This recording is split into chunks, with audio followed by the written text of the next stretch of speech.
Standing in the marble lobby of the unemployment office at 8:30 a.m., watching my husband Tanner's silver sedan disappear around the corner after he'd dropped me off like discarded baggage, I felt something ignite inside my chest that had nothing to do with heartbreak and everything to do with fury. Not the helpless rage I'd felt 2 hours earlier when I discovered his betrayal, but the cold, calculating anger of someone who had just realized they'd been playing a game where only one person knew the rules. By the time I walked out of that building 4 hours later, the unemployment counselor's jaw was still on the floor. Tanner was frantically calling me from 3 different numbers, and I had just turned the worst day of my supposed professional life into the launching pad for the most spectacular comeback he never saw coming. Before we jump back in, tell us where you're tuning in from, and if this story touches you, make sure you're subscribed, because tomorrow I've saved something extra special for you. The morning had started exactly as Tanner had orchestrated it.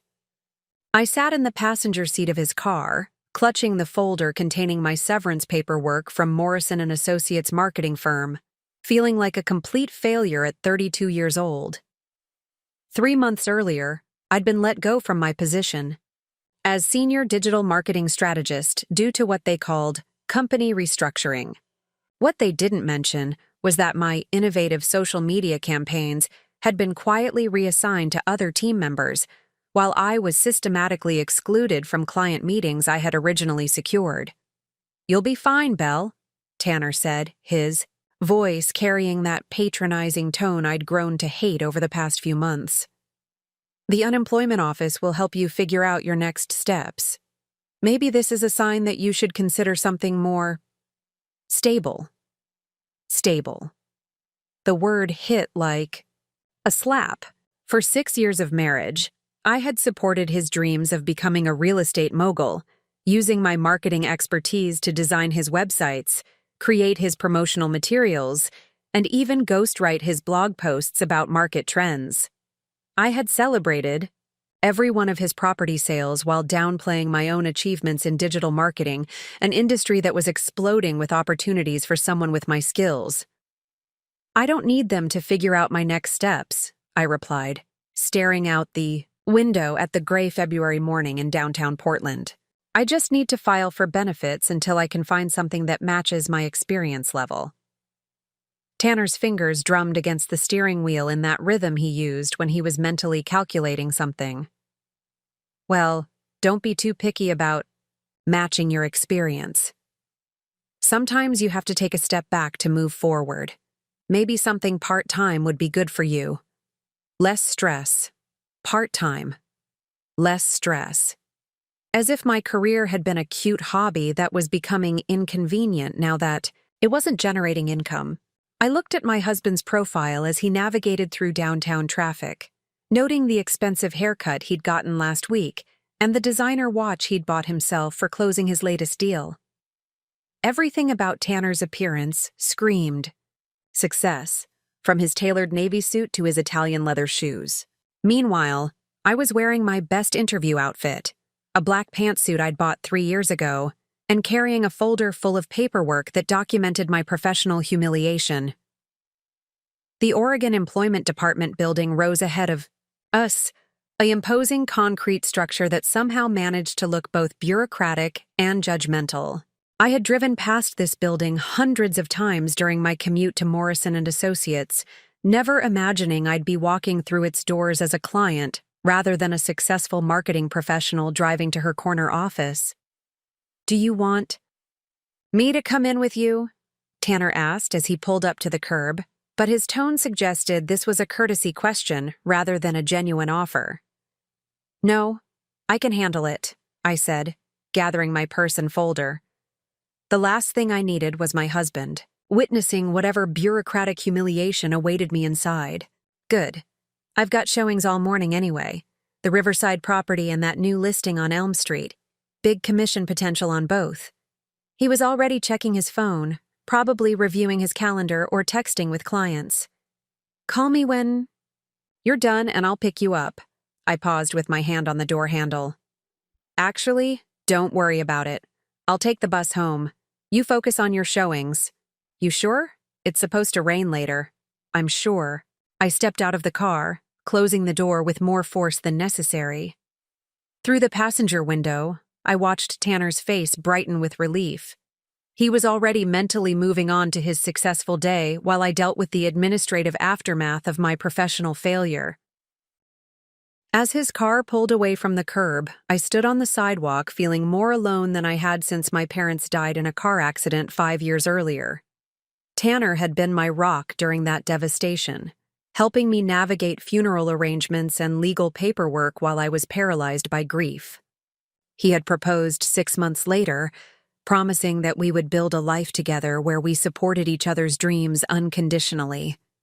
Standing outside the unemployment office, clutching paperwork that documented how spectacularly my career had crashed, I wondered when our mutual support had become so one-sided.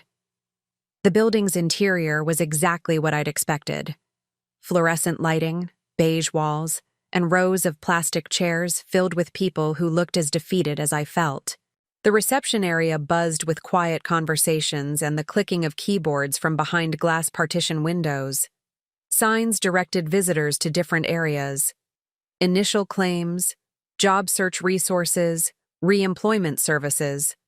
I approached the reception desk, where a middle-aged woman with kind eyes and graying hair looked up from her computer screen. "Good morning. I'm here to file for unemployment benefits," I said, trying to keep my voice steady and professional. "First time filing?" she asked, and when I nodded, she handed me a clipboard with forms attached. "Fill these out completely, and someone will call you when it's your turn. The wait time is usually about an hour." An hour. I found a seat in the back corner of the waiting area, as far from the main traffic flow as possible, and began working. Through the paperwork. Name, address, previous employer, reason for separation, last day of work. Each line was a small humiliation, reducing my marketing career to bureaucratic checkboxes and short-answer responses. The form asked for my previous salary, and I hesitated before writing down the figure. $85,000 annually, plus bonuses for campaign performance. It had been good money, especially combined with Tanner's real estate income. We'd been able to afford our mortgage on the Craftsman House in Southeast Portland, take occasional vacations, and maintain a comfortable lifestyle without financial stress. Now I was applying for benefits that would cover maybe a third of my previous income, and only temporarily. As I completed the paperwork, I became aware of my phone buzzing repeatedly in my purse. Text messages from Tanner, probably checking on how the process was going or updating me about his showings. I ignored the notifications, focusing instead on accurately documenting my employment history and job search efforts. What I didn't know, as I sat in that uncomfortable plastic chair, filling out forms that reduced my professional identity to data points, was that in my purse, those ignored text messages contained information that would shatter every assumption I had about my marriage, my husband's success, and the real reason behind my sudden unemployment. By the time my name was called to meet with a counselor, I was about to discover that my career destruction hadn't been the result of corporate restructuring or market forces. It had been personally orchestrated by someone who was supposed to love me, for reasons that would prove he had never really known me at all. The counselor's reaction to what I was about to reveal would be nothing compared to Tanner's shock when he realized that abandoning me at the unemployment office had been the biggest strategic mistake of his life. The waiting room of the unemployment office felt like purgatory designed by government contractors. Fluorescent lights hummed overhead, casting everything in a sickly yellow glow that made even the healthiest person look jaundiced. I settled into a molded plastic chair that had probably been installed during the Clinton administration and tried to focus on the forms spread across my lap. Around me, other people waited with the same resigned patience I'd seen in doctors' offices and DMV locations. A woman in her 50s sat 2 chairs away, methodically highlighting sections of a thick manual titled Oregon Job Search Resources. Across the room, a young man who couldn't have been older than 25 stared at his phone screen with the glazed expression of someone who had lost count of how many applications he'd submitted. this was supposed to be temporary. Preparing and narrating this story took us a lot of time, so if you are enjoying it, subscribe to our channel. It means a lot to us. Now back to the story. A brief administrative stop before I found my next marketing position and got back to building the career I'd worked so hard to establish. After 6 years at Morrison & Associates, I had developed expertise in digital marketing strategies that few people in Portland could match. My campaigns had increased client engagement by an average of 340% and generated millions in revenue for companies ranging from local restaurants to tech startups. But sitting in that unemployment office, surrounded by people who looked like they'd been searching for work for months, I felt the confidence I'd built over the past decade slowly deflating. My phone buzzed again. The fourth text message from Tanner in the past 30 minutes. I pulled it out, expecting another update about his real estate showings or a reminder to call him when I finished. Instead, I found something that made my stomach clench with unease. Hope you're getting good advice in there. Remember what we talked about regarding your next career move. Sometimes stepping back is the best way forward. Love you. We hadn't talked about my next career move, not in any meaningful way.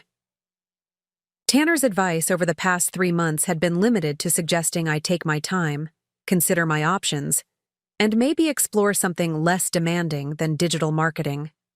As if my profession was some high-stress emergency room job rather than the creative, strategic work I genuinely loved. I scrolled up to read his earlier messages, looking for context I might have missed. Showing went great. Client loved the Riverside property. Might have another big commission by tonight.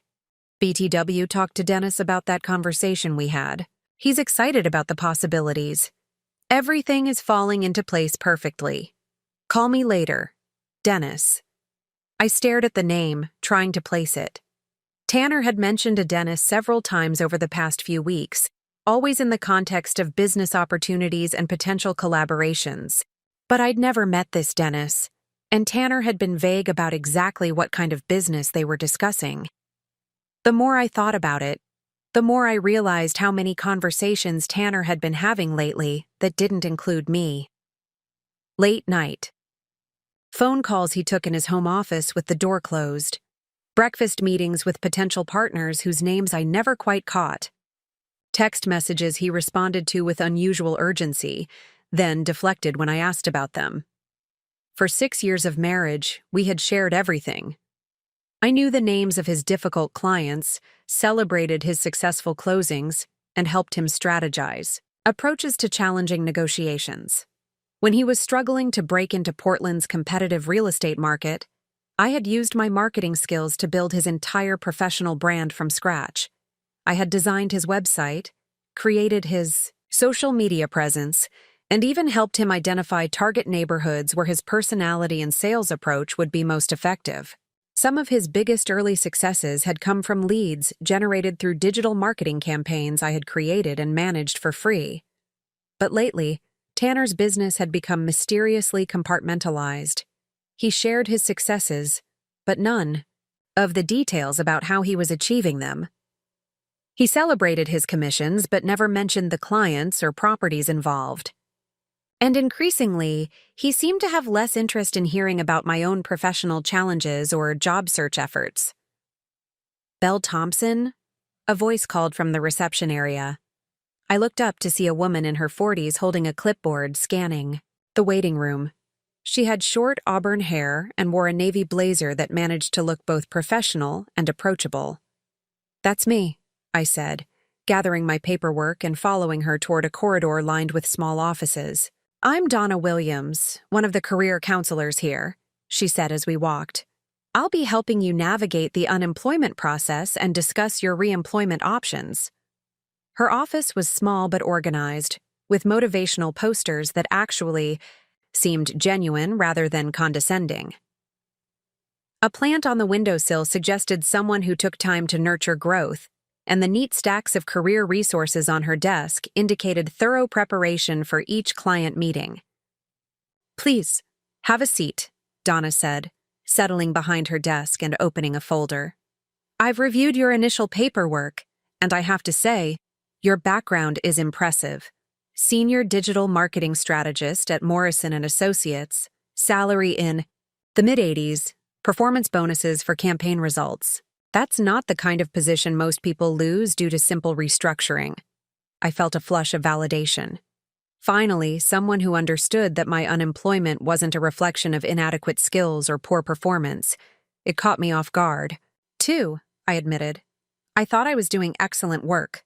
My campaigns were consistently exceeding client expectations." Donna nodded, making notes in my file.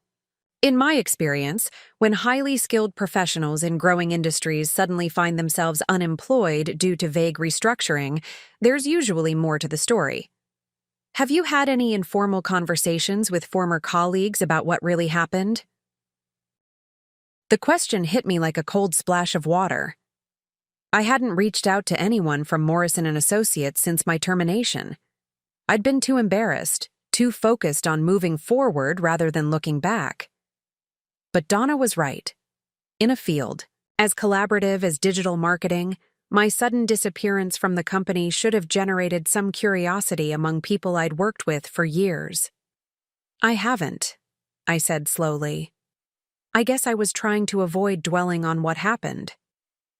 "That's understandable, but information is power in situations like this. Sometimes there are factors affecting your termination that could impact your eligibility for benefits, or even create grounds for legal action." She handed me a sheet of paper with contact information for employment attorneys and wrongful termination resources. "I'm not saying that's necessarily the case here, but it's worth investigating, especially given your performance record and the vague reasons provided for your termination." As I folded the paper and tucked it into my purse, my phone buzzed with another text from Tanner. This time, I looked at it immediately. "Dennis confirmed our lunch meeting for tomorrow. Everything we discussed is moving forward. You focus on your thing, I'll handle mine." Something about the phrasing bothered me. Our thing and my thing, as if our professional lives were completely separate enterprises rather than the partnership they'd been for 6 years. And there was something almost secretive about the way he referred to his meeting with Dennis, like he was deliberately avoiding details. "Mrs. Thompson?" Donna's voice brought my attention back to the conversation. "Is everything all right?" I looked, up from my phone, suddenly aware that I'd been frowning at the screen for longer than was polite. "I'm sorry. Just some family logistics," I said. But even as I spoke, I realized that wasn't entirely true. Tanner's messages didn't feel like family logistics. They felt like communications from someone who was operating independently, making decisions that would affect both of us without including me in the process. For the first time since my termination, I wondered if there were connections I hadn't considered, patterns I hadn't recognized, information I didn't have about my own life. "Actually," I said to Donna, setting my phone down on her desk, "there might be something I need to investigate. Can I ask you a hypothetical question?" Donna leaned back, in her chair, clearly accustomed to clients who needed to process complex situations. "Of course. If someone's spouse had professional connections that could potentially influence their employment status, would that be something worth looking into?" The question hung in the air between us. I hadn't intended to voice my suspicions, but something about Donna's direct approach and professional expertise made me feel safe to explore possibilities I'd been afraid to consider. "That's not as hypothetical as it sounds, is it?" Donna said, gently. "And yes, it would absolutely be worth investigating, especially if there were potential conflicts of interest or improper influences involved." I picked up my phone and scrolled through Tanner's messages again, this time with the analytical mindset I used when reviewing marketing campaign data. The patterns were subtle but consistent. References to meetings and conversations I wasn't included in. Mentions of business opportunities that seemed to coincide with changes in my own professional situation, and an increasing emphasis on my career being separate from his, despite 6 years of collaborative partnership. "Donna, When you review unemployment cases, do you ever see situations where someone's termination was orchestrated by outside parties? Her expression grew more serious. It's not common, but it happens. Usually involves some form of professional sabotage or conflict of interest. What makes you ask? I took a deep breath, realizing I was about to voice suspicions that could fundamentally change my understanding of my marriage and my career. My husband is a real estate agent. Over the past 3 months, he's been having meetings with someone named Dennis about business opportunities. During that same time period, my work situation at Morrison & Associates became increasingly difficult. I was excluded from meetings. My projects were reassigned, and eventually I was terminated for vague restructuring reasons. Donna made notes as I spoke, her expression growing more focused. And you think there might be a connection? I don't know, but my husband has been unusually secretive about his business dealings lately, and he seems almost relieved that I'm unemployed, like it solves some problem I didn't know existed. My phone buzzed with another message from Tanner. This time, I read it aloud to Donna. Dennis confirmed our lunch meeting for tomorrow. Everything we discussed is moving forward. You focus on your thing, I'll handle mine. Donna raised an eyebrow. That's an interesting way for a spouse to refer to major life decisions. Your thing and my thing suggests separate agendas rather than shared goals. She turned to her computer and began typing. Mrs. Thompson, I want to show you something. Oregon has public records for business licensing, property transactions, and professional partnerships. If your husband has been pursuing business opportunities that might create conflicts with your employment, there might be documentation. I watched as she navigated through various database screens, entering search terms I couldn't quite see from my angle. What's your husband's full name and business license information? Tanner James Thompson. He works with Cascade Realty, but I think he might be pursuing independent opportunities. Donna typed for several minutes, then paused at something on her screen. Her expression shifted from professional curiosity to genuine concern. Belle, I think you need to see this. She turned the monitor toward me, revealing a business registration document dated 6 weeks ago. Thompson & Associates Marketing Consultancy had been registered as a new business entity, with Tanner Thompson listed as the primary partner and Dennis Morrison as the secondary partner. Dennis Morrison. The same Morrison from Morrison & Associates, my former employer. I stared at the screen, feeling my understanding of the past 3 months reorganize itself into a completely different pattern. Dennis Morrison is my former boss's son, I said slowly. He's been working to take over more responsibility in his father's company. And now he's in business with your husband, Donna said quietly. A marketing consultancy that was registered shortly before your termination from a marketing firm. The implications hit me like a physical blow. Tanner hadn't just been having secret business meetings. He had been planning to start a marketing company using the contacts and industry knowledge I had developed over 6 years of marriage. Dennis Morrison had provided inside access to eliminate me as competition while positioning Tanner to inherit my professional relationships and client base. My phone rang. Tanner's name appeared on the screen, and for the first time in months, I felt no obligation to answer immediately. Don't answer that yet, Donna said. Let's gather more information first. She continued searching through public records while I sat in stunned silence, processing the betrayal. Every conversation about my career being too stressful, every suggestion that I consider something more stable, every instance of Tanner discouraging me from networking or pursuing new opportunities, it had all been strategic manipulation, designed to isolate me professionally while he built a competing business. Here, Donna said, pointing to another document on her screen. Thompson & Associates filed for a significant business loan 3 weeks ago. The application lists projected revenue from established client relationships in digital marketing sector and mentions insider knowledge of competitor strategies and weaknesses. Competitor strategies and weaknesses. They were referring to me and my work as competitive intelligence to be exploited. Belle, this goes beyond professional sabotage. This is fraud and possibly theft of intellectual property. If your husband used information about your clients, campaigns, or strategies to build his competing business, there could be serious legal implications. My phone buzzed with a text message from Tanner. Everything okay? You've been quiet. Dennis is excited to meet you soon. I think you'll really like the opportunities he has in mind. I showed the message to Donna, who shook her head in amazement. He's planning to bring you into the business he built by destroying your career. The audacity is almost impressive. What do I do? I asked, feeling overwhelmed by the scope of the deception. Donna leaned forward, her expression combining professional expertise with genuine compassion. First, we document everything. Every text message, every business filing, every detail about your termination from Morrison & Associates. Second, you consult with an employment attorney about wrongful termination and potentially an intellectual property lawyer about theft of trade secrets. She paused, studying my face carefully. But most importantly, you decide whether you want to confront this head-on or gather more evidence first. Because once you reveal what you know, there's no going back to the way things were.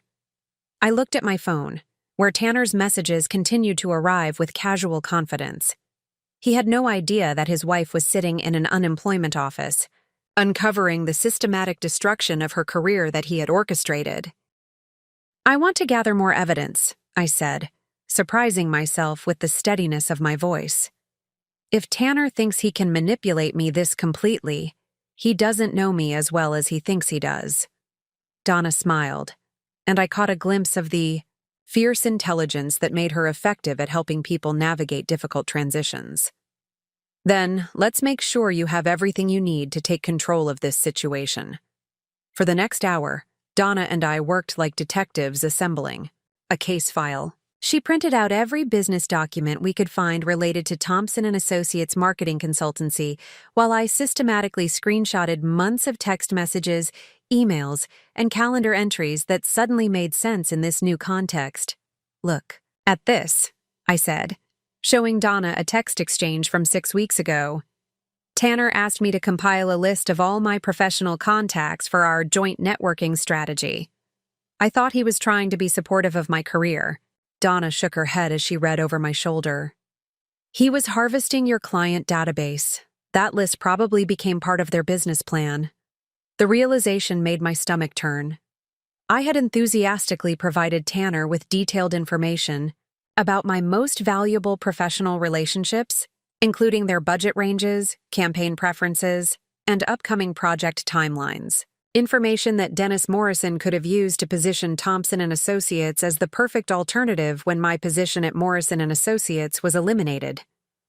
Belle, I need you to think carefully about your termination meeting, Donna said, pulling out a legal pad.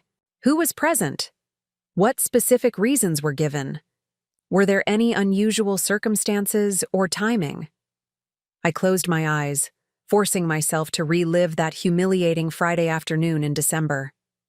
It was Dennis Morrison and the HR director, Jennifer Walsh. They said the company was restructuring to focus on larger enterprise clients and that my position was being eliminated as part of cost-cutting measures. But your clients weren't enterprise level? Actually, they were. Most of my accounts were mid to large businesses with substantial marketing budgets. The reasoning never made sense, but I was so shocked that I didn't push for clarification. Donna made notes, then looked up with the expression that mixed professional concern with personal outrage. Was Dennis Morrison involved in the decision-making for your accounts before your termination? Not directly, but... I paused, remembering details I'd dismissed at the time. About 2 months before I was fired, Dennis started asking detailed questions about my campaign strategies during team meetings. He said he was trying to understand all aspects of the business to prepare for greater leadership responsibilities. And you shared your strategies? Of course. I thought he was trying to learn. I was mentoring him. The words tasted bitter as I spoke them. I even let him sit in on client calls to observe my approach. Donna set down her pen and looked at me directly. Belle, you weren't mentoring him. You were training your replacement. Dennis Morrison spent 2 months learning your methods, your client relationships, and your strategic approach. Then he eliminated your position and took your knowledge to start a competing business with your husband. The scope of the betrayal was staggering. Not only had Tanner systematically undermined my career, but I had unknowingly participated in my own professional destruction by sharing information with Dennis that he used against me. My phone rang again. This time, it was a number I didn't recognize with a Portland area code. Should I answer it? I asked Donna. Yes, but put it on speaker. If this is related to your situation, I want to hear it. I accepted the call and immediately heard a familiar voice. Belle?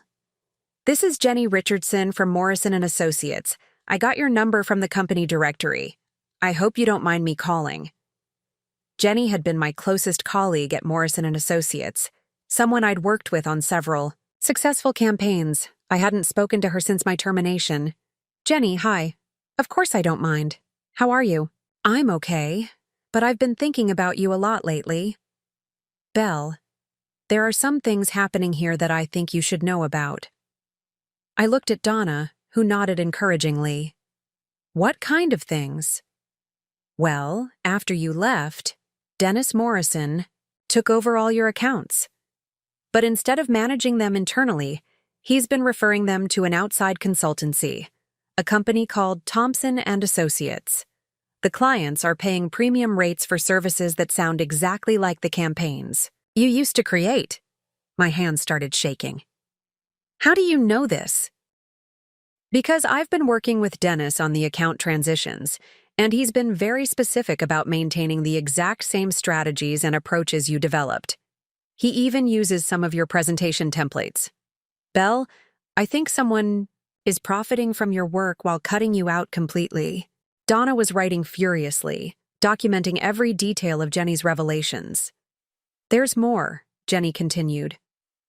I overheard Dennis on a phone call yesterday. He was talking to someone about phase 2 of their plan and mentioned something about bringing you into their consultancy once your employment situation stabilized.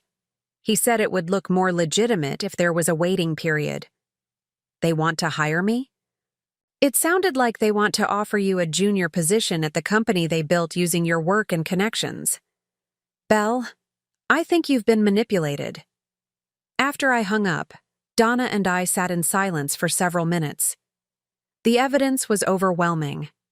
Tanner and Dennis had orchestrated my termination, stolen my professional knowledge and client relationships, and were now planning to offer me a subordinate role in the business they'd built on the foundation of my destroyed career. What's my next step? I asked. Donna smiled, and I could see the strategic mind that made her effective at career counseling. Now, we turn this information into leverage. But first, you need to decide what outcome you want. Do you want your old job back? Financial compensation or something bigger? I thought about Tanner's patronizing comments about finding something more stable, his secret meetings, and his plan to offer me a junior position in my own stolen business. I want something bigger, I said. I want to build something they can't take away from me. Before we plan your next move, Donna said, pulling out a fresh legal pad, I need you to understand something important. You're not just a victim in this situation. You're someone with valuable skills, industry knowledge, and now crucial information about your competitors' strategies. That makes you incredibly powerful. The words hit me differently than any consolation I'd received over the past 3 months. Donna wasn't offering sympathy or encouragement. She was stating facts about my strategic position. What do you mean? I asked, though something inside me was already beginning to understand. Think about it. Tanner and Dennis believe they've successfully eliminated you as competition and stolen your business foundation. But they don't know that you've discovered their partnership. They have no idea you're aware of how they're using your work or that you've documented their methods. Donna stood up and began pacing behind her desk, clearly energized by the strategic possibilities. Right now, they think you're sitting at home feeling defeated, maybe browsing job boards or updating your resume. They expect you to be grateful when they eventually offer you a position at Thompson & Associates. They have no idea you're sitting in an unemployment office planning their professional downfall. I felt something shift inside my chest. Not the crushing weight of betrayal I'd been carrying, but something lighter and infinitely more dangerous. For the first time in months, I felt like myself again. Donna, I need to make some phone calls. To attorneys? To clients. Her eyebrows rose. That's either brilliant or incredibly risky. What's your plan? I pulled out my phone and scrolled through my contacts, seeing hundreds of professional relationships I'd built over 6 years in digital marketing. Account managers, creative directors, small business owners, startup founders, people who had worked with me directly and trusted my expertise. Tanner and Dennis are assuming that my client relationships belong to Morrison & Associates, and that those clients will automatically follow their recommendations to use Thompson & Associates. But most of my clients worked with me personally. They hired Morrison & Associates because they wanted to work with Belle Thompson. And if Belle Thompson was available independently, then Thompson & Associates becomes a very expensive middleman offering inferior service. Donna sat back down, her expression shifting from counselor to co-conspirator. You're talking about starting your own consultancy. I'm talking about reclaiming what was always mine in the first place. I opened my laptop and began typing. Years of marketing experience flowing into a strategic plan that would have impressed my former colleagues at Morrison & Associates. Here's what Tanner and Dennis don't understand about the marketing industry, I said, turning the screen so Donna could see my notes. Clients pay premium rates for expertise and results, not for company names. Most of my clients chose Morrison & Associates specifically because they wanted to work with me. But won't they be locked into contracts with Thompson & Associates? I smiled, feeling the first genuine confidence I'd experienced since my termination. That's where Dennis Morrison's inexperience works in my favor. Most of my former clients are on month-to-month arrangements with specific performance benchmarks. If Thompson & Associates can't deliver the same results I was producing, and they can't because they're using stolen strategies without understanding the underlying principles, those clients will be looking for alternatives. And you'll be available. Better than available. I'll be independent, affordable, and already familiar with their business needs. I began making a list of my most valuable professional contacts, prioritizing by relationship strength and contract flexibility. Within 20 minutes, I had identified 15 clients who could potentially become the foundation of my own consultancy. Belle, this is ambitious, but you need startup capital, business registration, legal protection. Actually, I interrupted, accessing my personal banking app on my phone. I have resources Tanner doesn't know about. For the past 3 years, I had been automatically depositing my performance bonuses into a separate savings account I'd opened to surprise Tanner with a down payment on the vacation property he'd been wanting. The account now contained nearly $40,000, more than enough to launch an independent consultancy. He doesn't know about this account? I wanted it to be a surprise. Instead, it's going to be his worst nightmare. Donna was taking notes as I spoke, and I could see her professional excitement building. You realize what you're proposing is essentially economic warfare against your husband's business? I'm proposing to compete fairly in a market where I have legitimate expertise and existing relationships. If that destroys Thompson & Associates, it's because they built their business on theft rather than competence. My phone buzzed with another text from Tanner. Lunch with Dennis went great. We're ahead of schedule on everything. Can't wait to share the good news with you tonight. I showed the message to Donna, who shook her head in amazement. The overconfidence is almost unbelievable. It's about to become very expensive overconfidence. I spent the next hour with Donna, using her office computer and phone to begin the process of registering Bell Thompson Digital Marketing as a business entity. We researched business licensing requirements, insurance options, and legal structures that would protect my personal assets while maximizing operational flexibility. "There's one more thing," I said as we finished the preliminary paperwork. "I need to document everything Tanner and Dennis have done, not just for legal protection, but for competitive advantage. If I'm going to compete against Thompson and Associates, I need to understand exactly how they're positioning themselves to my former clients." "Industrial espionage?" "Market research," I corrected. "Everything they're doing is visible through public business records, client testimonials, and marketing materials. I just need to be systematic about gathering intelligence." Donna leaned back in her chair, studying my face with obvious admiration. "3 hours ago, you walked in here feeling like a failure. Now you're planning to launch a business that could destroy your husband's company and reclaim your professional identity. 3 hours ago, I thought I was a victim of corporate restructuring. Now I know I'm the target of systematic betrayal by people who underestimated my capabilities." I gathered my paperwork and stood up, feeling more energized than I had in months. "Donna, thank you for everything. You've helped me understand that. Sometimes the worst thing that happens to you can become the best opportunity you've ever had.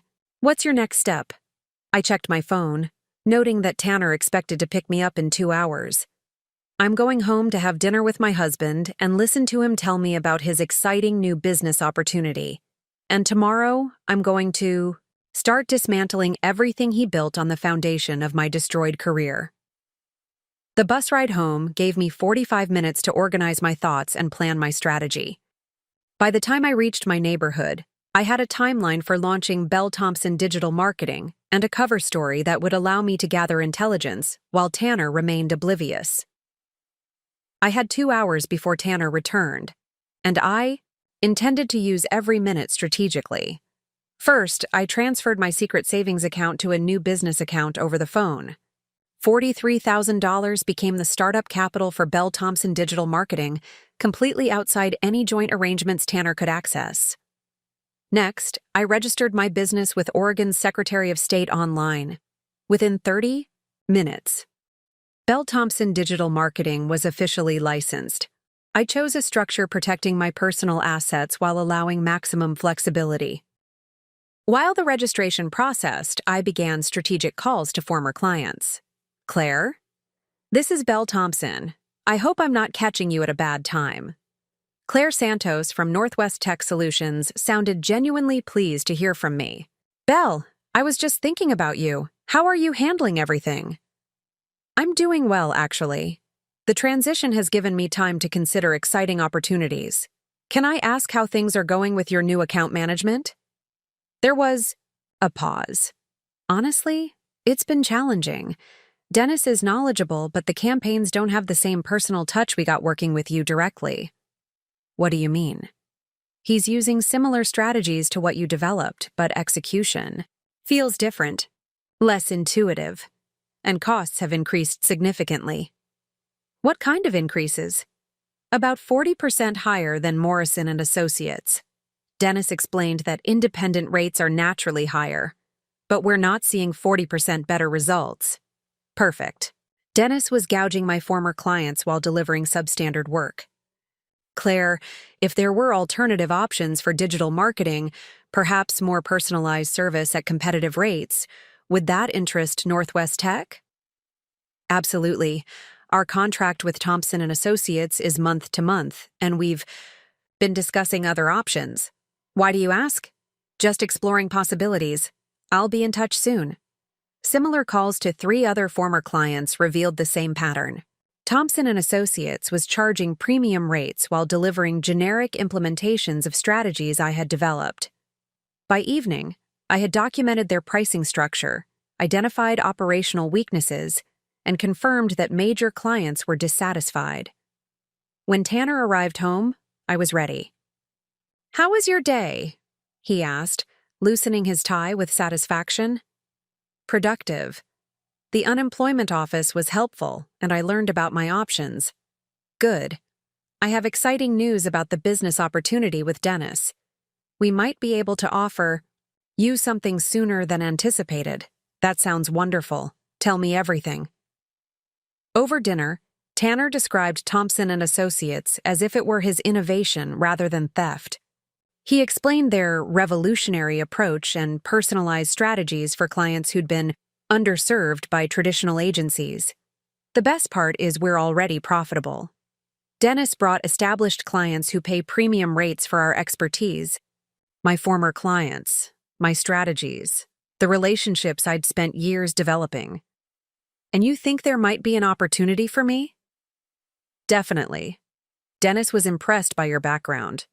We're thinking you could start as a junior strategist and work your way up. Junior strategist, learning my own methods. I smiled across our dinner table, thinking about how his stable business was about to face competition from someone who understood his clients better than he ever would. I can't wait to learn more. The next morning, Tanner vibrated with excitement as he prepared for work. He hummed while shaving and kept glancing at me with the satisfied expression of someone orchestrating the perfect surprise. I have a meeting with Dennis this afternoon, he said, adjusting his tie. We're finalizing business expansion details. I think you're really going to love what we've put together. I'm sure I will, I replied, mentally reviewing my agenda. Actually, Dennis suggested you stop by the office this afternoon. Nothing formal, just a chance to see the workspace and get a feel for company culture. He wants to meet me today? If you're available. Dennis is excited about working with you. He said he's been impressed by your portfolio. My portfolio. Showcasing campaigns Dennis had observed me develop before stealing them. What time should I be there? Around 3? I'll text the address. Tanner kissed my cheek. This is going to be perfect, Belle. After he left, I spent 2 hours preparing like a general planning reconnaissance. I researched Thompson and Associates building, mapped the area, and created questions that would seem enthusiastic while gathering competitive intelligence. I also made strategic calls to former clients, positioning conversations as casual check-ins, rather than business development. Hi, Clark. It's Belle Thompson. Clark Williams from Pacific Northwest Digital Solutions sounded pleased. Belle, I was thinking about you. How are you handling the transition? I'm exploring interesting opportunities. How are things with Thompson and Associates? Notable pause. Honestly, challenging. They're knowledgeable, but the approach feels different from what we were used to with you. Different how? More generic. Less tailored to our industry needs. And the costs? He trailed off diplomatically.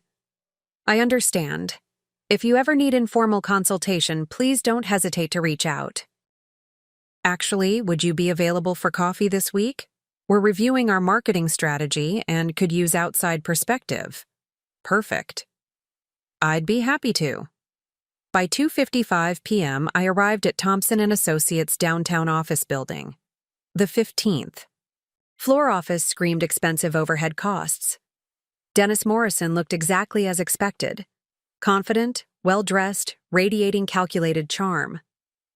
His office featured modern furniture, industry awards, and framed testimonials I recognized as quotes from my former clients praising work I had performed. Belle, such a pleasure to finally meet you properly. Tanner has told me so much about your expertise. Thank you for taking time to meet with me, Dennis. Please, have a seat. I want to start by saying how impressed I've been with your background. Your portfolio demonstrates exactly the strategic thinking we value at Thompson and Associates. I smiled politely while noting the irony of Dennis praising my work after stealing it. I appreciate that. Can you tell me about the company's approach to client relationships? Absolutely. We believe in personalized service, understanding each client's unique needs, and developing customized strategies that deliver measurable results. He was describing my methodology word for word, including phrases from my client presentations. That sounds similar to my philosophy. How do you ensure consistency across different account managers? That's one of our key advantages.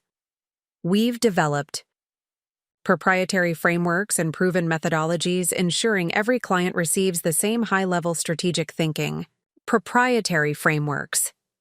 He was discussing templates and strategies I had created, now repackaged as Thompson & Associates intellectual property.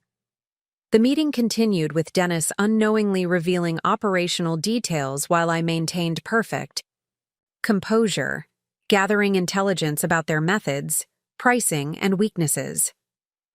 Walking out of Thompson & Associates, I felt intoxicating clarity. Dennis had spent 45 minutes unknowingly providing complete competitive analysis while offering me a junior position implementing strategies I'd created. My phone buzzed with Tanner's text. "How did it go? Dennis said you seemed really interested." "Very promising," I replied. "I can see why you're excited about working with him." "True, though not for reasons Tanner imagined." I had 30 minutes before my scheduled coffee with Clark Williams. Sitting in a downtown cafe, I opened my laptop and began drafting Bell Thompson Digital Marketing's foundation document. Using intelligence from Dennis and former clients, I created service offerings addressing every Thompson & Associates weakness, while leveraging my superior client understanding. Where Thompson & Associates charged 40% markup for generic implementations, Bell Thompson Digital Marketing would offer personalized strategies at 20% below previous agency rates. "Bell!" Clark appeared exactly on time, looking relieved. "Thank you for making time." "Of course. It's always good to see you, Clark." He sat with the expression of someone wrestling with difficult decisions. "I'll be direct. Pacific Northwest. Digital is unhappy with our current marketing arrangement. Service quality has declined significantly since you left Morrison & Associates." "I'm sorry to hear that. What's been problematic?" "Thompson & Associates uses strategies similar to what you developed, but execution lacks nuance that made your campaigns effective. Our engagement rates dropped 15% in 2 months." I made notes while Clark continued. "More concerning, they don't understand our industry dynamics. Yesterday, Dennis suggested a campaign perfect for B2C retail, but completely wrong for our B2B software model. That sounds like a mismatch." "Bell, I'm asking directly. Would you be interested in consulting for Pacific Northwest Digital independently? The moment when Bell Thompson Digital Marketing would become real business, or remain theoretical response to betrayal." "What arrangement did you have in mind?" "Initially, project-based contract to redesign our Q2 strategy. If successful, we'd discuss ongoing consulting or exclusive arrangements." "What would timeline and budget look like?" Clark showed me numbers that made me blink twice. "We're paying Thompson & Associates $12,000 monthly. For genuinely personalized service from someone understanding our business model, we'd pay $15,000. $15,000 monthly. More than quarterly bonuses at Morrison & Associates." "That's very generous. It's competitive compensation for expertise delivering results." "Bell, your campaigns increased our lead generation over 300%. That performance justifies premium rates." After Clark left, I sat processing what happened. In 24 hours, I'd discovered Tanner's betrayal, registered my business, gathered competitive intelligence, and secured a foundational client contract worth $180,000 annually. My phone rang with Jenny Richardson from Morrison & Associates. "Bell, Dennis Morrison just sent an internal memo announcing Thompson & Associates is expanding and seeking additional strategists. He specifically mentioned recruiting experienced professionals understanding proven methodologies." "Interesting. Timing. He's been asking about your contact information and whether anyone knows if you're job searching. I think they're planning an offer soon." "Perfect. The faster Thompson & Associates moved, the more desperate they'd seem when I declined and launched competing business. By evening, I had preliminary agreements with 3 former clients worth over $400,000 annually. Tanner waited, with champagne and takeout. "I thought we should celebrate. Dennis was incredibly impressed. He said you're exactly what Thompson & Associates needs for their next growth phase." I'm excited about the possibilities, I said truthfully, raising my glass, knowing tomorrow I'd begin dismantling everything Dennis thought he'd built. The next morning, I sent Clark Williams a detailed proposal that was essentially a declaration of war disguised as professional consulting. I included competitive analysis showing Thomson & Associates' flawed approach for B2B software companies, timelines delivering faster results than Dennis could promise, and pricing both competitive and profitable. Most importantly, I demonstrated specific industry knowledge no other consultant could match. "Big plans today?" Tanner asked, reviewing his calendar. "Just following up on opportunities," I said truthfully. "Yesterday's meeting really clarified my options." "Great.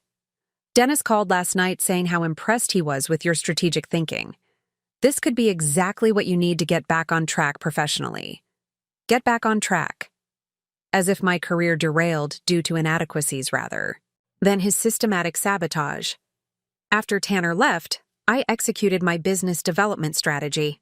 I had identified 3 additional former clients likely dissatisfied with Thomson & Associates, intending to approach each before Dennis realized his client base was under attack. "Belle, I can't believe you're calling," Brianna Martinez from Cascade Creative Services exclaimed. "I was literally telling my team yesterday that we missed working with you. How are things with your new marketing arrangement?" "Honestly, frustrating. Thomson & Associates keeps proposing strategies that feel designed for completely different companies. Yesterday, they suggested a social media campaign perfect for tech startups, but meaningless for creative services firms." I made careful notes while Brianna described Thomson & Associates' failures. Dennis was using my strategies as templates, rather than understanding principles making them effective for specific industries. "Brianna, if alternatives were available for marketing consulting, perhaps more personalized service from someone really understanding your business, would Cascade Creative consider that? Are you thinking about going independent?" "I'm exploring options. The transition has given me time to consider different client service approaches. Belle, if you start your own consultancy, Cascade Creative would absolutely be interested. Our contract with Thomson & Associates is month to month, and we've been discussing whether to continue." Similar conversations with 2 other former clients yielded identical patterns. Thomson & Associates was failing to deliver personalized service despite charging premium rates. By noon, I had preliminary interest from 4 companies representing over $500,000 in potential annual revenue. My phone rang with an unknown Portland number. "Belle Thompson? This is Evan Hayes from Northwest Business Journal. I'm developing a story on emerging marketing consultancies in the Portland area." Northwest Business Journal was the region's primary business publication, read by virtually everyone in Portland's professional community. "Your name came up in conversations as someone with insights about digital marketing trends. I'd be happy to share thoughts about industry trends." "Great. I'm particularly interested in how experienced strategists respond to changes in agency structures and client expectations." We arranged afternoon coffee. An interview would provide massive visibility for Belle Thompson digital marketing, while positioning me as industry expert rather than unemployed job seeker. At 2:30 p.m., I sat with Evan Hayes, a sharp journalist understanding Portland's marketing landscape.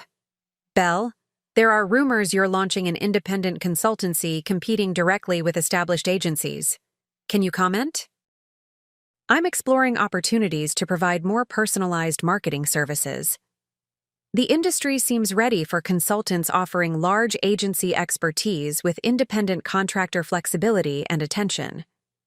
By evening, I had positioned Belle Thompson digital marketing as innovative market response rather than personal vendetta, secured multiple client commitments, and gained media attention.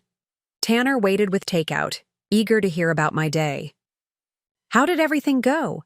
Any job front progress?" "Very productive.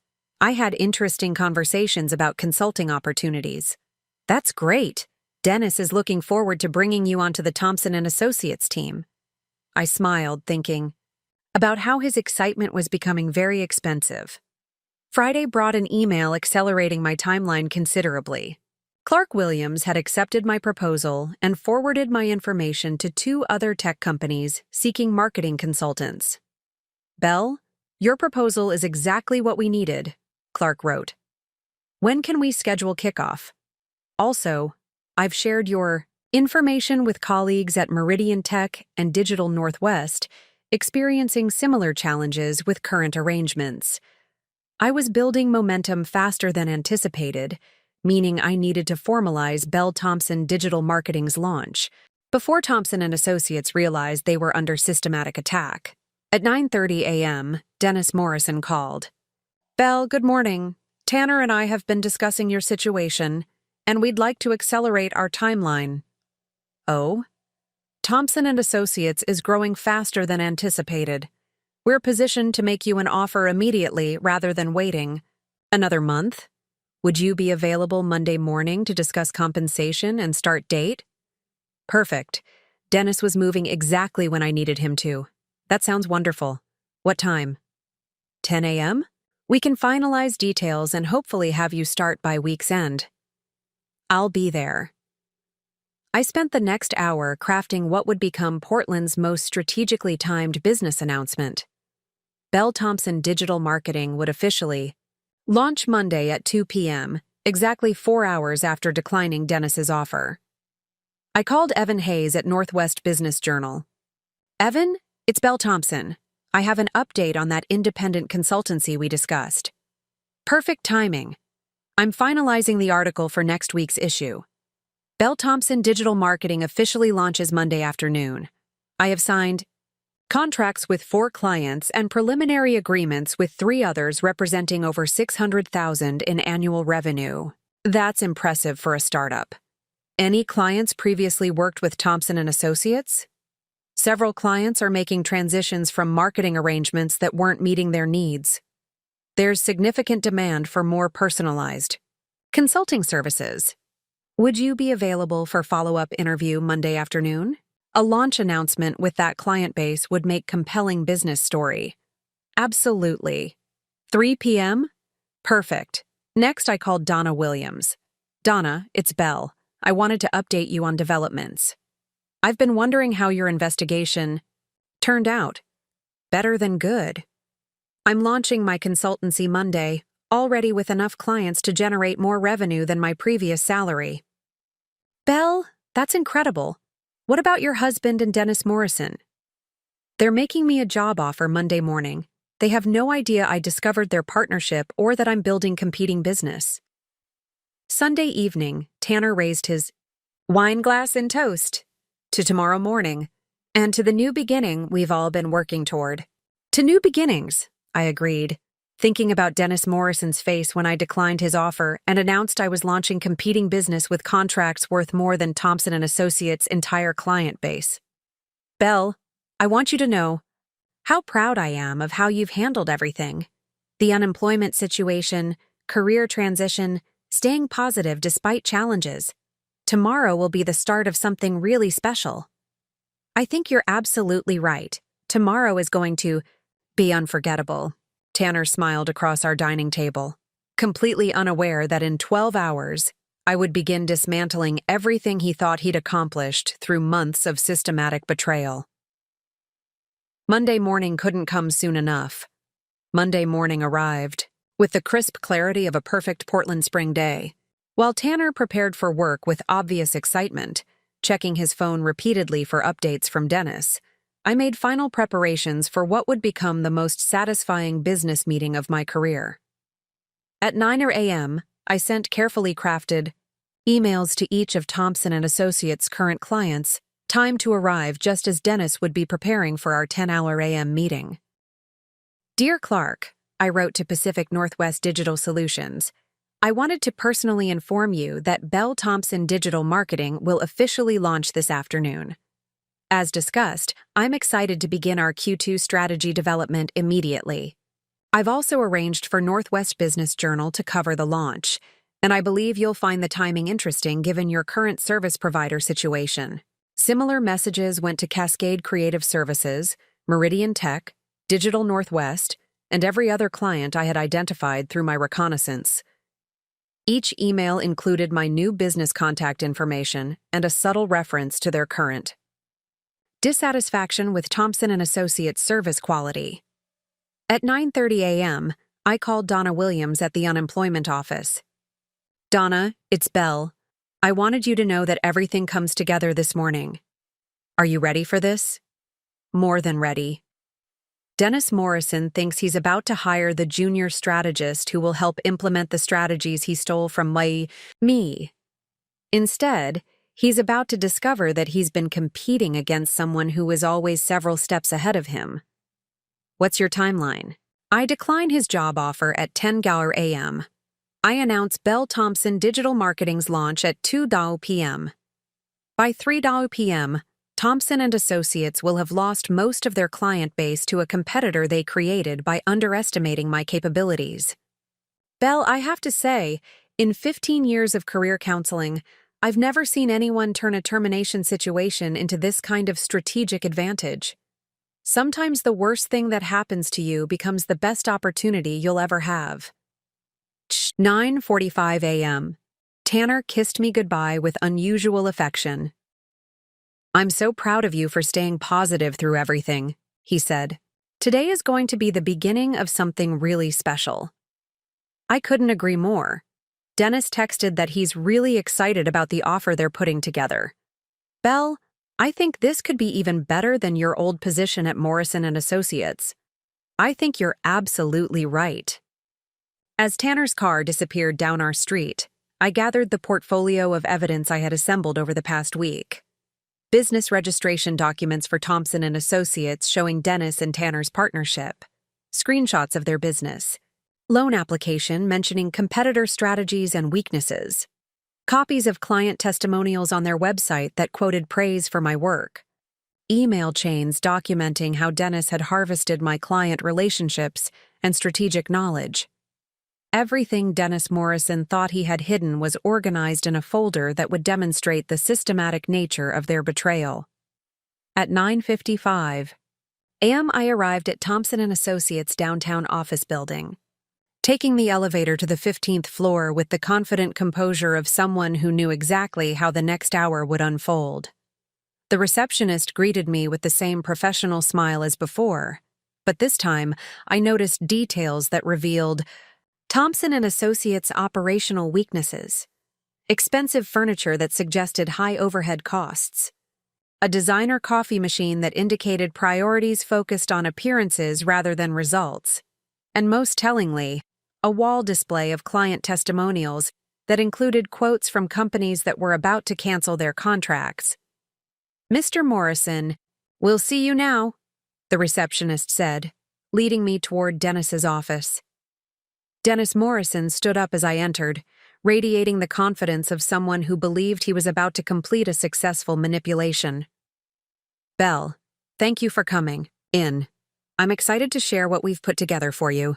I'm very interested to hear what you have in mind. Please have a seat. Can I get you coffee? Water?" "I'm fine, thank you." Dennis settled behind his desk with obvious satisfaction, clearly enjoying what he thought would be a straightforward job offer to someone grateful for employment.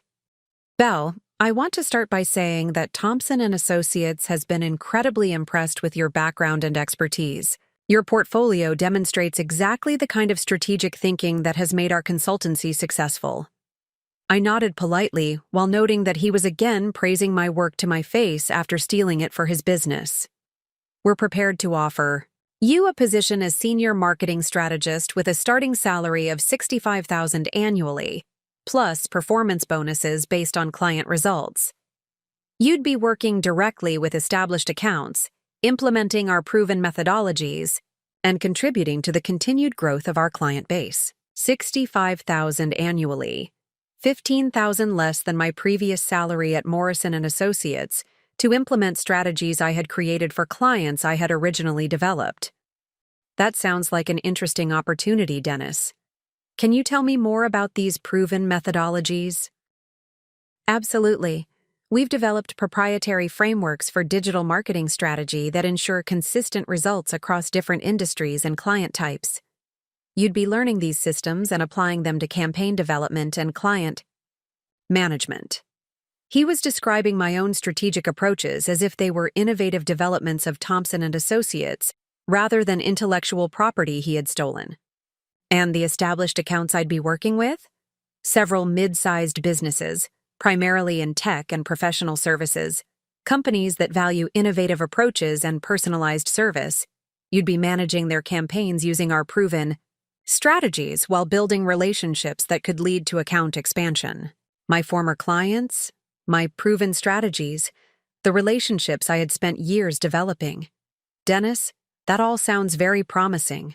But before I respond to your offer, I have some questions about Thompson and Associates' business model. Of course.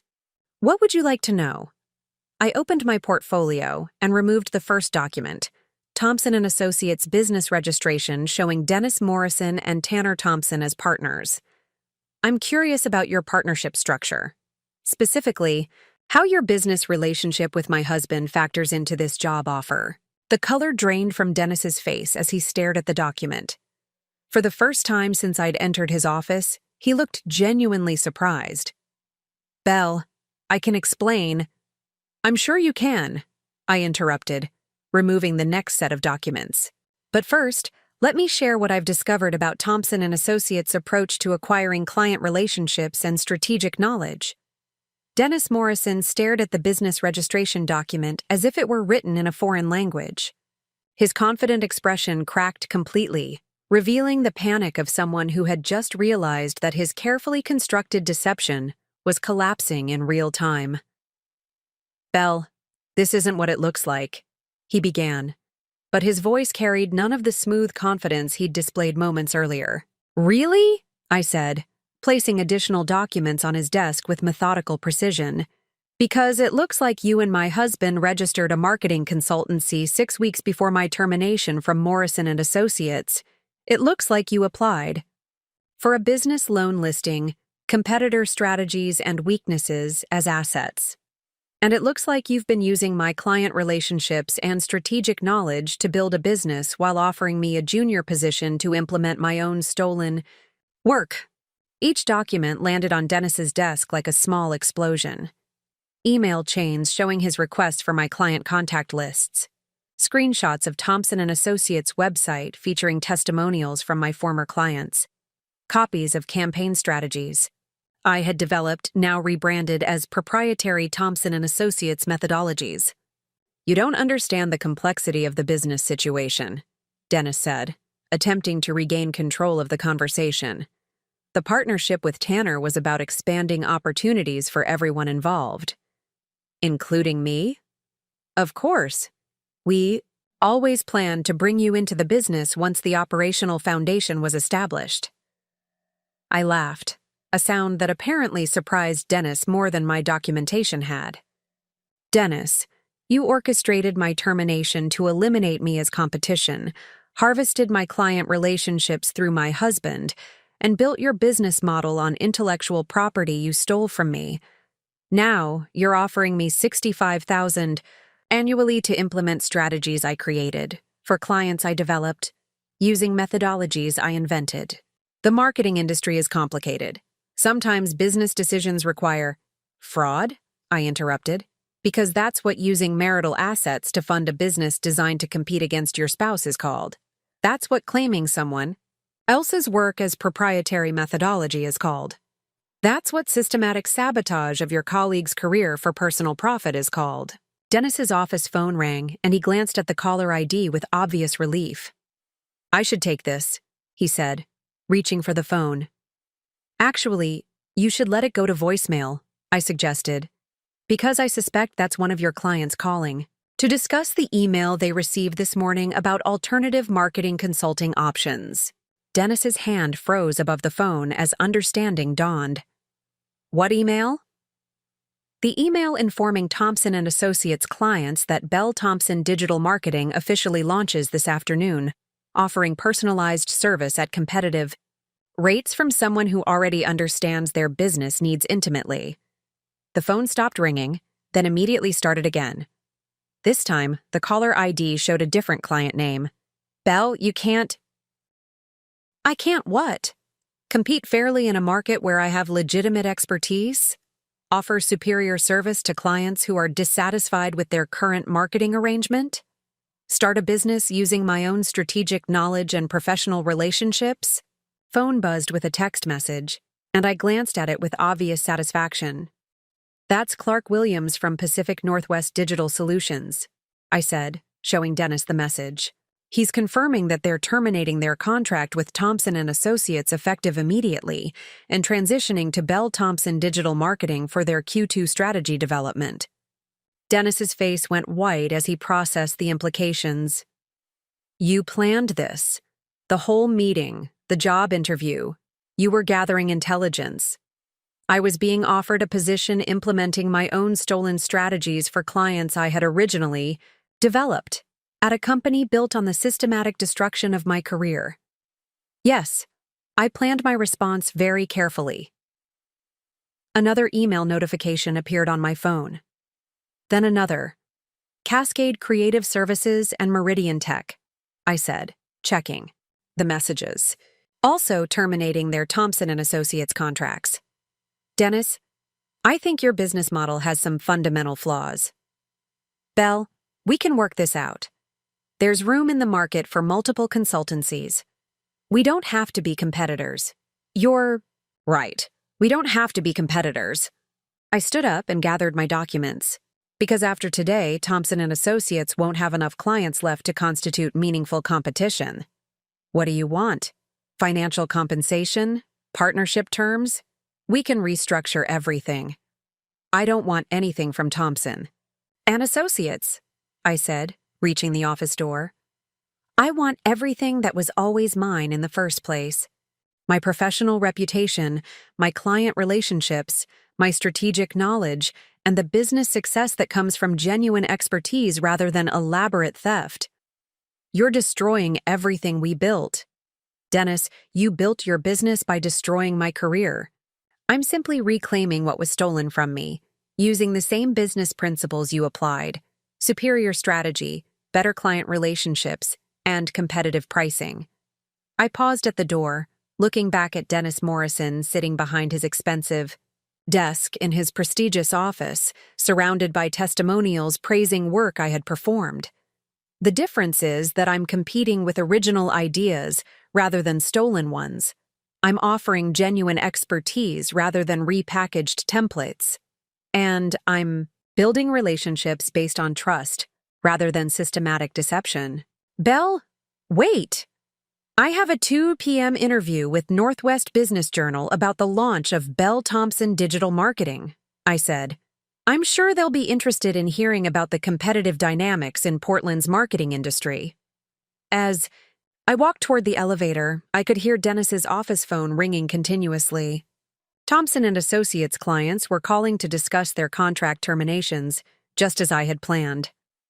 By the time the elevator doors closed, my phone was buzzing with messages from potential new clients who had heard about Bell Thompson Digital Marketing through the business network communications I had coordinated that morning.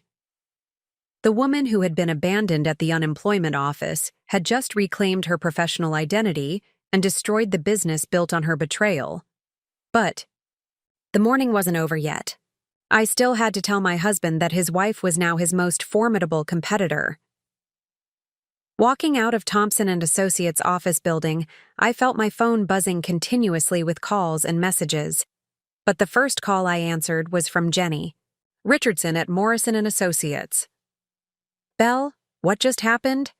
Dennis Morrison called my boss in a panic asking about industrial espionage and stolen client lists. He's claiming you somehow sabotaged Thompson & Associates. Industrial espionage? I laughed while walking toward my car. Jenny, I used my own professional relationships and strategic knowledge to start an independent consultancy. Everything I did was completely legal and ethical. That's what I told my boss when Dennis demanded that Morrison & Associates somehow intervene. Belle, Dennis sounded desperate. He said Thompson & Associates lost 3 major clients this morning. Actually, it's 4 clients now, I said, checking my latest email notification. Digital Northwest just confirmed they're terminating their contract. This is incredible. Dennis was so confident about his business model, and now he's practically begging Morrison and Associates to help him retain clients. Jenny, can I ask you something? Now that you've seen how this situation unfolded, what's your honest assessment of what Dennis did to my career? There was a pause before Jenny answered, and when she spoke, her voice carried a mixture of anger and admiration. Belle, I think Dennis Morrison deliberately sabotaged your position at Morrison and Associates to eliminate you as competition, while he built a business using your knowledge and client relationships. What you did today wasn't revenge, it was justice. I appreciate you saying that. There's something else. My boss wants to meet with you. Morrison and Associates is concerned about the ethical implications of Dennis's actions, and they're exploring whether there are grounds for legal action against Thompson and Associates for improper use of company resources and client relationships. That's interesting. Bell Morrison and Associates is also reconsidering their relationship with Dennis. If what you've documented is accurate, his actions while he was still employed here created significant liability issues for the company. My next call was from Clark Williams at Pacific Northwest Digital Solutions. Bell, I wanted to personally thank you for how professionally you handled this morning's transition. The contrast between your strategic approach and Thompson and Associates' panic response has been remarkable. I appreciate your confidence in Bell Thompson Digital Marketing, Clark. There's something else. 3 other tech companies have called me today asking about your consulting services. Apparently, word is spreading quickly through the business community about what happened to Thompson and Associates. What kind of word? That an experienced strategist launched an independent consultancy and immediately outcompeted an established agency by offering superior service at better rates. Bell, you're becoming something of a legend in Portland's marketing circles. That's very flattering. It's also very profitable. These companies are specifically asking for someone who can provide the kind of personalized strategic thinking that larger agencies seem to have forgotten. You've identified a real market opportunity. By the time I reached home, I had missed calls from 6 potential clients, 2 business journalists, and my attorney confirming that everything Bell Thompson Digital Marketing had done was completely within legal and ethical boundaries. But the most important call was the one I hadn't received yet. Tanner still had no idea that his wife had just destroyed the business he thought would secure his financial future. That conversation was going to be the most satisfying part of my entire day. At 12:30 p.m., Tanner's name appeared on my phone screen. I let it ring 3 times before answering, savoring the moment when I would control the conversation completely. Belle, what the hell did you do? Hello to you too, Tanner. Dennis called me in a complete panic. He said you rejected the job offer and somehow sabotaged Thompson and Associates client relationships. He's talking about industrial espionage and legal action. Legal action? I laughed while reviewing emails from potential new clients. Tanner, I started a legitimate consulting business using my own expertise and professional relationships. Everything I did was completely legal and ethical. You can't just steal our clients. Our clients? I paused, letting the weight of his words settle between us. Tanner, those were my clients before Dennis orchestrated my termination to steal them for your business. I simply offered them superior service at competitive rates. That's not how business works, Belle. You can't just... Can't what? Compete in a free market? Use my own strategic knowledge? Leverage relationships I spent 6 years developing? Tanner, exactly what do you think I can't do? There was silence on the other end of the line, and I could practically hear him recalculating his approach. Belle, you're obviously upset about the job offer. We can negotiate better terms. More money, senior title, partnership track. Tanner, stop talking. What? I said stop talking. You've been managing this conversation like you still have leverage, and you don't. Thompson and Associates. lost most of their clients this morning to Bell Thompson Digital Marketing. Dennis Morrison is facing potential legal action from Morrison and Associates for improper use of company resources. And you're about to discover that your wife is much more formidable than you ever imagined. Bell, what are you saying?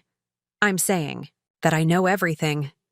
The business partnership you hid from me, the way you harvested my client database, how Dennis used information I shared to eliminate my position and steal my strategies, the systematic financial manipulation you've been conducting for months.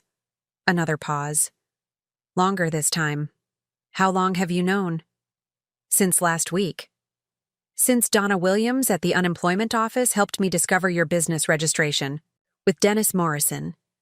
Since I realized that my termination wasn't corporate restructuring, it was a deliberate elimination orchestrated by my own husband. Bell, I can explain. Explain what? How you spent months lying to my face while building a business designed to profit from my professional destruction? How you encouraged me to share client information so you could steal my relationships? How you plan to offer me a subordinate position implementing my own stolen strategies? It wasn't supposed to be like that. The business opportunity came up and Dennis suggested that you betray your wife for financial gain, and you agreed. Tanner, you chose money over marriage, deception over honesty, and theft over legitimate competition. What do you want, Belle? How do we fix this? The question I'd been waiting for. Tanner was finally asking what I wanted instead of telling me what I should accept. I want a divorce. I want you to sign whatever settlement terms my attorney prepares. And I want you to do it all without creating any public drama that could damage Bell Thompson Digital Marketing's reputation. And if I don't agree? Then I'll make sure everyone in Portland's business community knows exactly how Thompson and Associates was built and why it collapsed. Your real estate career depends on trust and reputation, doesn't it? Belle, please. I'll have papers drawn up this week. Clean, simple, and final. I hung up before he could respond. The man who had abandoned me at the unemployment office, thinking I was defeated, had just discovered that his wife was now the most successful marketing consultant in Portland.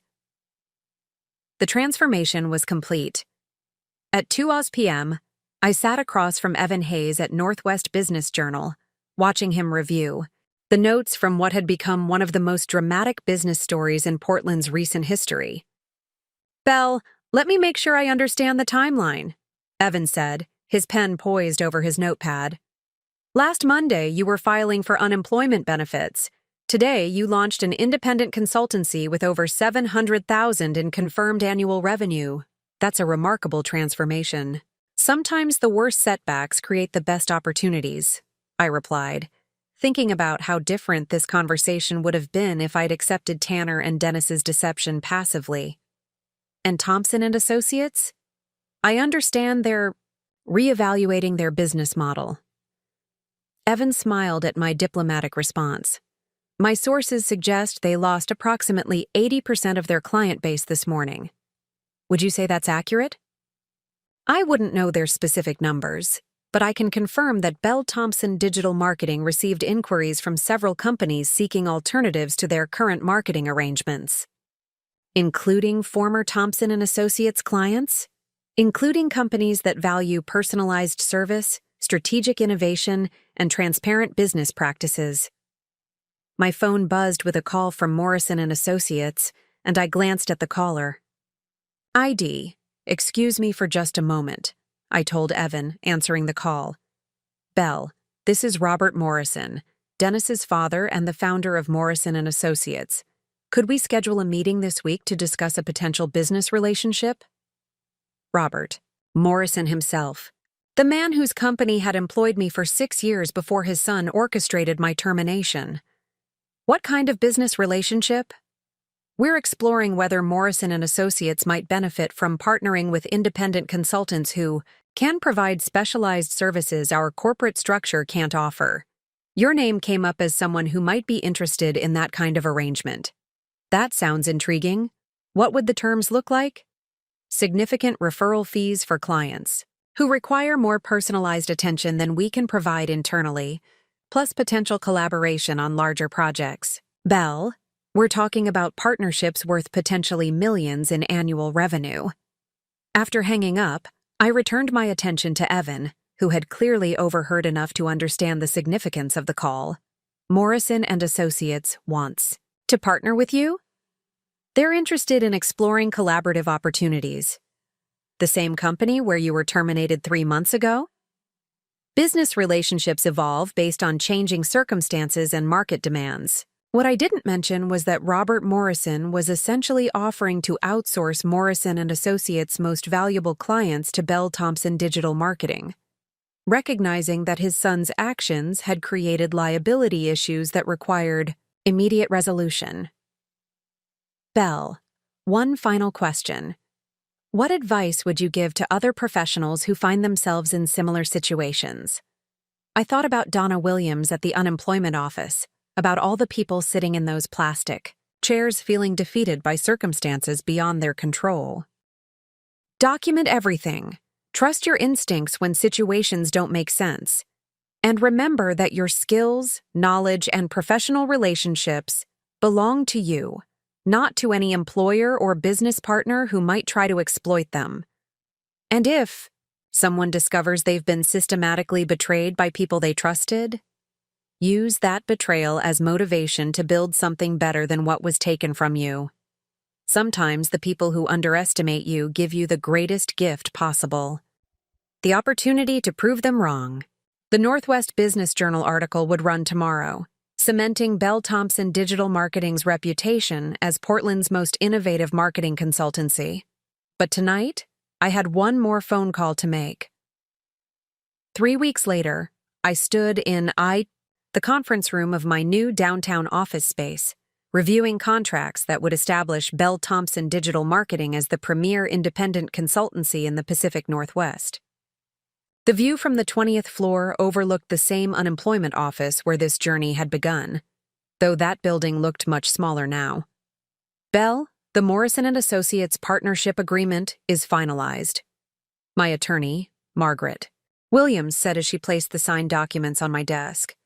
They're referring all clients who require specialized digital marketing services to your consultancy, with guaranteed minimum revenue of $2 million annually. $2 million. More than I had earned in my entire 6 years at Morrison and Associates. Combined. What about the intellectual property protections? Comprehensive. Any strategies, methodologies, or campaign frameworks you develop remain your exclusive property. Morrison and Associates receives referral fees only, with no ownership claims to your work. The irony was perfect. Robert Morrison was essentially paying me premium rates to provide the same services his son had tried to steal, but now with complete autonomy and exponentially higher compensation. My phone rang with a call from Clark Williams at Pacific Northwest Digital Solutions. Bell, I have news you're going to want to hear. Meridian Tech just signed a consulting agreement with Bell Thompson Digital Marketing for their complete digital marketing strategy overhaul. The contract is worth $300,000 annually.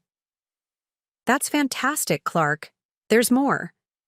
They specifically mentioned that they chose your consultancy because of your reputation for ethical business practices and genuine expertise. Bell, companies are seeking you out not just for your skills, but because they trust you. Trust. The foundation that Tanner and Dennis had destroyed in their personal relationships was now the cornerstone of my professional success. After hanging up, I reviewed an email from Donna Williams at the unemployment office that had arrived that morning. Bell, she had written, I wanted to update you on a situation that I think you'll find satisfying. Dennis Morrison applied for unemployment benefits this week. Thompson and Associates officially dissolved after losing all their remaining clients to various competitors. He listed company closure due to competitive market forces as his reason for termination. Dennis Morrison, filing for unemployment benefits in the same office where I had discovered his betrayal. The symmetry was almost too perfect. There's something else. Donna's email continued. Dennis asked specifically if there were any job placement programs for marketing professionals. When I mentioned that some of our most successful clients had transitioned into independent consulting, he became very interested. I thought you should know that he might try to contact you about potential opportunities. I deleted the email without responding. Dennis Morrison had chosen deception over integrity, and now he was discovering that reputation was the most valuable business asset he could have protected. My assistant knocked on the office door. "Belle, there's a journalist from Forbes on line 2. They want to interview you for an article about women entrepreneurs who built successful businesses after professional setbacks." Forbes. National recognition for what had started as a response to personal betrayal and had become a demonstration of strategic excellence. "Tell them I'll be available tomorrow afternoon." As I prepared to take the call, I looked out at Portland's skyline and thought about how much had changed since that morning when Tanner had abandoned me at the unemployment office. The woman who had felt defeated by circumstances beyond her control had become someone who created the circumstances she deserved. If you're listening to this story, chances are you've experienced your own version of betrayal, professional sabotage, or systematic underestimation. Maybe someone you trusted has tried to diminish your worth, steal your contributions, or convince you that you should accept less than you deserve. I want you to know something important. Their assessment of your value says nothing about your actual capabilities and everything about their character. When Tanner abandoned me at that unemployment office, he thought he was discarding someone who had become inconvenient to his plans. What he actually did was force me to discover strengths I never knew I possessed. The woman who walked into that building feeling defeated was not the same person who walked out with a strategy to reclaim everything that had been stolen from her. Here's what I learned that I want you to understand. Betrayal reveals truth. It shows you who people really are when they think you can't fight back. It demonstrates the lengths some individuals will go to for personal gain. But most importantly, it forces you to stop making excuses for other people's behavior and start advocating for yourself with the intensity you've been giving to everyone else. Document everything. I cannot stress this enough.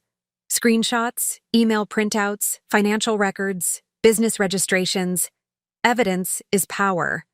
The people who betray you are counting on your politeness, your desire to avoid conflict, and your assumption that surely no one could be that calculating. They're wrong. Some people are exactly that calculating, and your documentation will prove it when the time comes. Trust your instincts when situations don't make sense. If someone's explanation feels thin, if their behavior seems inconsistent, if you're constantly making excuses for why they're acting strangely, pay attention to that feeling. Your subconscious often recognizes patterns before your conscious mind wants to accept them. Most importantly, remember that your skills, knowledge, and relationships belong to you. Not to the company that fires you. Not to the spouse who undermines you. Not to the business partner who tries to steal your contributions. These assets are yours, and you have every right to use them to build something better than what was taken from you. The morning I was abandoned at the unemployment office, I thought my career was over. 6 months later, I'm running a multi-million-dollar consultancy, featured in national business publications, and partnering with companies that specifically seek me out because they value integrity and expertise.